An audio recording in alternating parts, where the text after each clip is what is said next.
Although some members of the legislature were accused of trying to stifle the parental consent for abortion bill, or Bill 323, it passed today with a unanimous vote.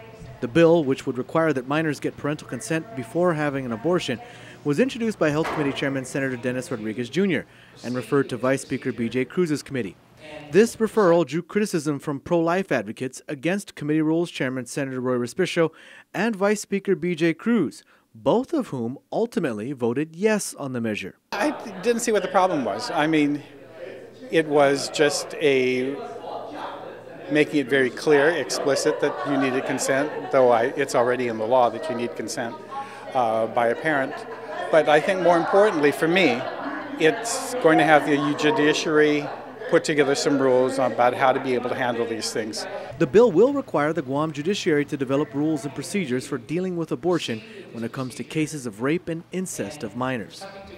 Another measure that sparked some controversy was Bill 112, which allows GovGuam to sell a piece of Chamorro Land Trust property to a private business in order to allow the business owner to have a more symmetrically shaped lot. This lot in between the Agana Shopping Center and the Agana Pool is owned by a company called American Keystone Corp. Limited. The company wants to construct an office building, but the lot is irregularly shaped, and purchasing a small chunk, or 114 square meters of CLTC property, will allow the owners to square out their property. But Senator Pangilinan says this is setting a dangerous precedent that he feels could help further erode the Chamorro Land Trust. I'm very concerned about this attack on the trust. The trust was meant to last forever.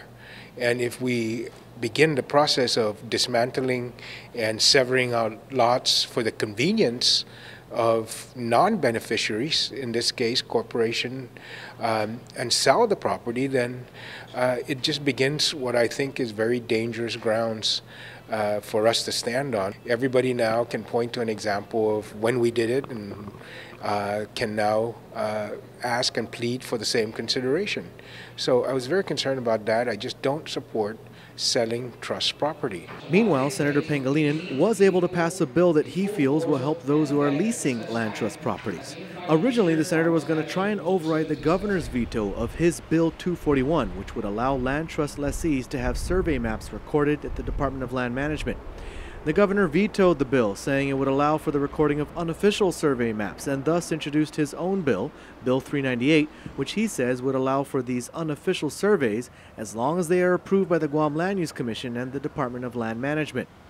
Today, instead of trying to override the governor's veto, Senator Pangilinan introduced Bill 401. We had decided that rather than move for an override, that it would be better that we reenact the bill that was originally placed before the body and amended to delete the portion of the bill that required that future subdivisions go through the Guam Land Use Commission.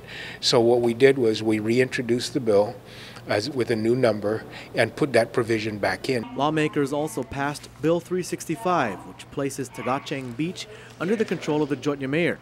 Bill 386, which further restricts the use of various types of salvia divinorum and other similar drugs found in products such as spice, and Bill 384, which extends the deadline to submit petitions to establish the closed FQ Sanchez School in Umatic as a charter school.